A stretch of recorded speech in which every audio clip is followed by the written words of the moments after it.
Okay, let's talk tendons, but more so within the context of tendon pain and tendinopathy. So there's a lot of great research out there showing that we need load to actually stimulate the tendon and create these mechanical adaptations over time to get the tendon to heal.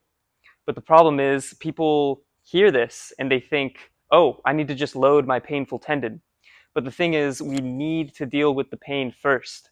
So good research out showing that we need 70% of MVC to actually make adaptations within the tendon and stimulate the tendon, not just the muscle. But if we just jump to strengthening at 70% or 1 RM of a given exercise, we're most likely going to flare up our tendon pain. Now, if this is a chronic issue and you only feel the tendon flare up if you're overloading things, yes, we need to strengthen the tendon. We need to apply load. But we need to apply load progressively to get to this point if you have a painful tendon. Because if somebody has a painful tendon with 30 or 40% MVC, why would I start loading them at 70%? So I think people are starting to hear this really good news that, yes, we need to load tendons. Load is important for tendons to get them to actually adapt long term. But deal with the pain first. Okay, so it's very important to strengthen and stay moving with tendon pain. And the frequency, volume, intensity is all going to be determined on what stage of tendon rehab you're in. But make sure we're taking into account some factors. So the first thing is, how does your pain respond directly after, during, 24 hours, 48 hours, 72 hours after an intervention? These are the things we want to take note of. So say I perform an exercise, let's say for an adductor tendinopathy, I perform a Copenhagen plank.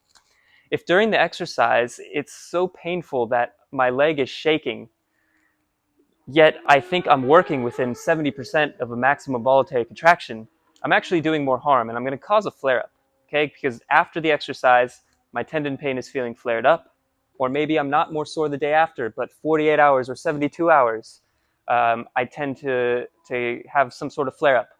Tendon pain tends to linger or sneak up on you, not directly after. So sometimes you might not be sore in the tendon the day after, but sometimes you're more sore a few days after.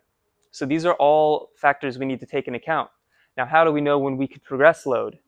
So maybe I perform the exercise, maybe my pain feels a little bit better afterwards. That's a good sign that your tendons are responding positively to the intervention.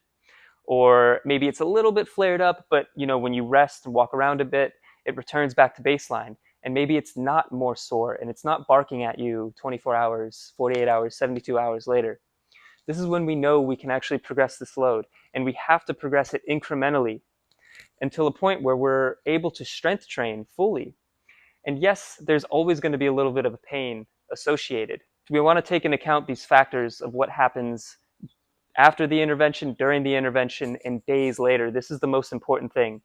So it's excellent that we see all this research out there showing that load is important for tendons, but we have to be smart about progressing up to the load that allows us to have and experience these tendon adaptations over time.